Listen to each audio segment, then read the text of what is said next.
عارف انا زيك بالظبط، شايف الاحداث بتحصل ومفيش في ايدي حاجه اعملها. واقصى حاجه الواحد بيعرف يعملها حاليا هي الدعاء. كلنا بنطالب الناس المؤثره انها تتكلم، ولو حد ليه صوت مسموع اتكلم اتكلم اتكلم.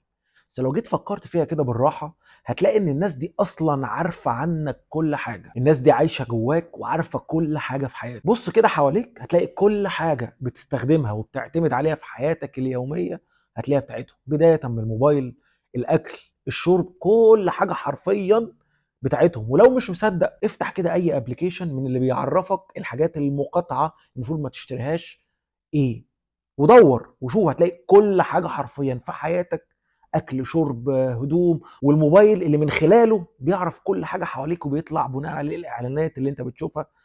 فلو فاكر ان كلامك وصوتك، ومش شرط تكون مؤثر، بتكلم لاي انسان طبيعي، لو فاكر ان هم ما بيوصل لهمش الحاجات دي تبقى غلطان. زمان وانت صغير في المدرسه، او احنا كلنا صغيرين في المدرسه، مش في مصر بس، في كل الدول العربيه وفي كل بلاد العالم، كان في درس كده كنا بناخده يقول لك ايه: الاتحاد قوه والتفرق ضعف. ده درس كلنا بلا استثناء في مصر وفي كل الدول العربيه، ويمكن في العالم كله، زي ما قلت لكم من شويه، كلنا تقريبا خدنا الدرس ده. شوف كام مسلم، كام بلد عربي، كام بلد اسلامي موجودين في العالم كله مش عاجبهم ايه اللي بيحصل لاخواتنا ولاهلنا. وشوف كام واحد اصلا في العالم كله، كمان مش هقول لك بقى في الدول العربيه والاسلاميه بس، في العالم كله شوف كام واحد مش عاجبه وبيدين برضه اللي بيحصل ده. ومع ذلك الدرس اللي كلنا خدناه واحنا عيال صغيرين، اللي هو الاتحاد قوه، لغايه دلوقتي مش عارفين نطبقه ولا ننفذه. اخيرا وليس اخرا، مفيش في حاجه في ايدي اعملها غير ان انا ادعي زيكم بالظبط.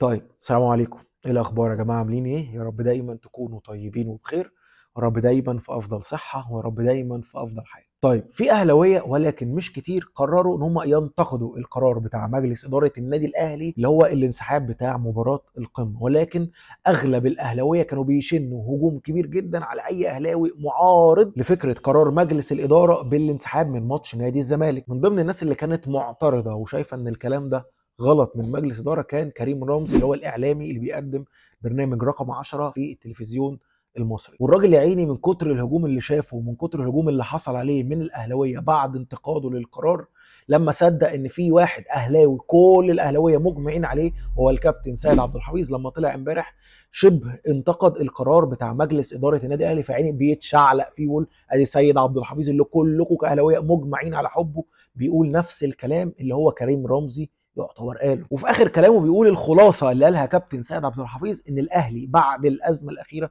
طلع خسران مش كسبان. فالسؤال هنا بقى مننا لاي اهلاوي ممكن يكون بيدخل يتفرج على الكلام اللي الواحد بيقوله: هل هتنتقد وهتهاجم سيد عبد الحفيظ في انتقاده لقرار مجلس الاداره زي ما كنت بتهاجم وبتنتقد وبتخون اي اهلاوي لمجرد ان هو معارض لقرار مجلس اداره النادي الاهلي، ولا لا؟ الحاجه التانية اللي عايز اتكلم فيها، والموضوع ده الواحد زهق من كتر ما اتكلم فيه، الواحد اتكلم فيه مره واثنين وثلاثه وعشرة، انا مش عارف ليه اي ممثل رسمي من نادي الزمالك، سواء مجلس اداره او مستشارين او اي حد شغال رسمي تبع نادي الزمالك، مش عارف ليه بيروح البرنامج بتاع ابراهيم فايق او بيروح يعمل معاه مداخله. ليه مصممين تركبوا الراجل ده عليكم؟ وليه مصممين تكبروه بالمداخلات بتاعتكم؟ انا مش عارف ومش فاهم انتوا عاوزين الراجل ده يعمل معاكم ايه تاني ويقول عليكم ايه تاني. انا مش عارف ومش لاقي لها تفسير ولا لاقي لها مبرر. وكلامي هنا برضه هيبقى المجلس الاعلى للاعلام. الراجل ده بحكم المحكمه في الحيثيات بتاعتها كده موجود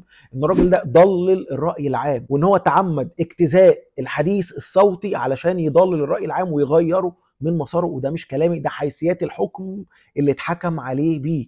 فالمفروض اضعف الايمان يا باشا، يا مجلس اعلى، يا اللي اعلام، يا اللي عمال توقف ده وتوقف ده وتعمل ده، فاضعف الايمان واحد رسمي بحكم المحكمه الحيثيات طالعه كده، المفروض اوقفوا يا عم لغايه لما نشوف بقى هيبقى مدان هيبقى بريء، ونعرف ساعتها الراجل ده كويس ولا وحش. نرجع تاني لمرجوعنا، وهو الاستاذ كمال شعيب المستشار القانوني لنادي الزمالك، دخل وعمل معاه مداخله امبارح. طب لازمتها ايه المداخله دي؟ انا مش عارف. طب يا عمي ليه ابراهيم فايق؟ ما في 6000 الف برنامج ممكن نعرف ندخل فيه، نعرف ندخل في قناه نادي الزمالك، ليه ابراهيم فايق؟ ما اعرفش. فلو سمحت لو سمحت تاني يا جماعه، لكل ما يمثل نادي الزمالك بشكل رسمي، لو سمحت الراجل ده اتكلم عليكم. الواحد مش عايز بس يكون بينتقي الفاظه، مش عاوز يكون يقول كلام اجريسيف او كلام مش لطيف.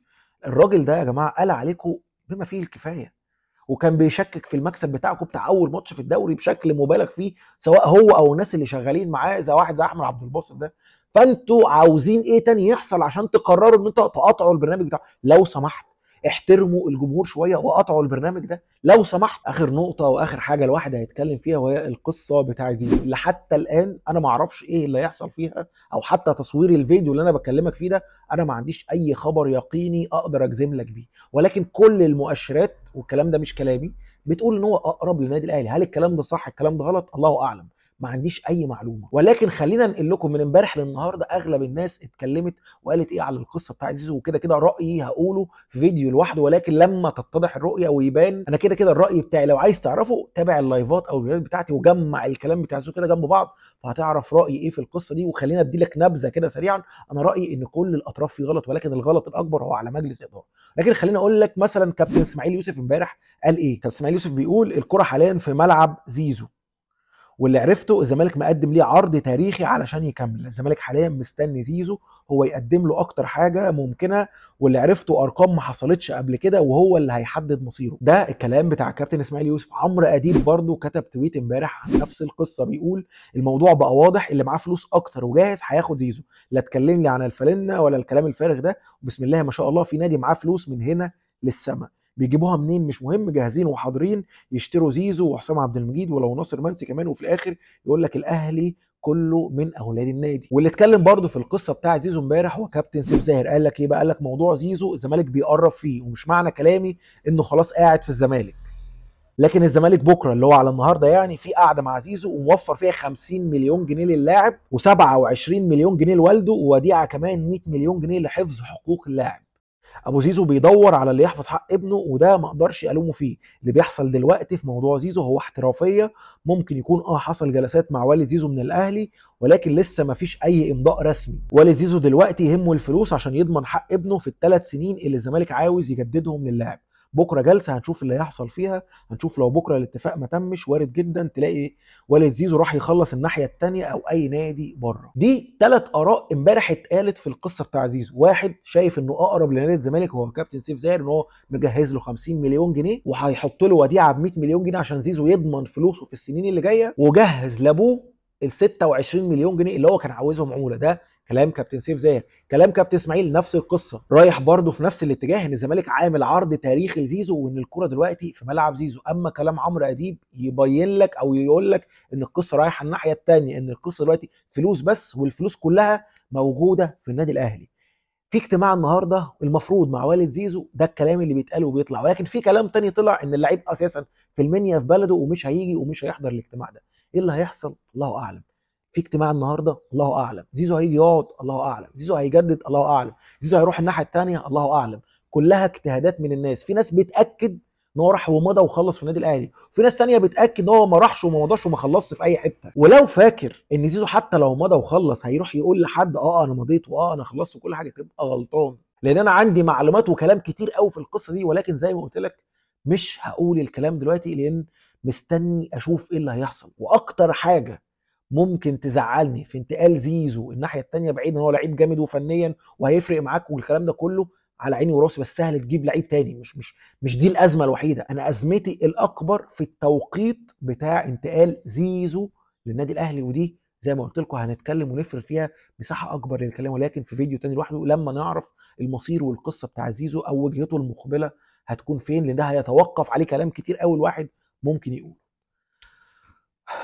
انا خلصت وهختم بالجمله اللي انا دايما بحب اختم بيها: الزمالك وطن، دمت لنا فخرا ودمنا لك اوفياء. سلام.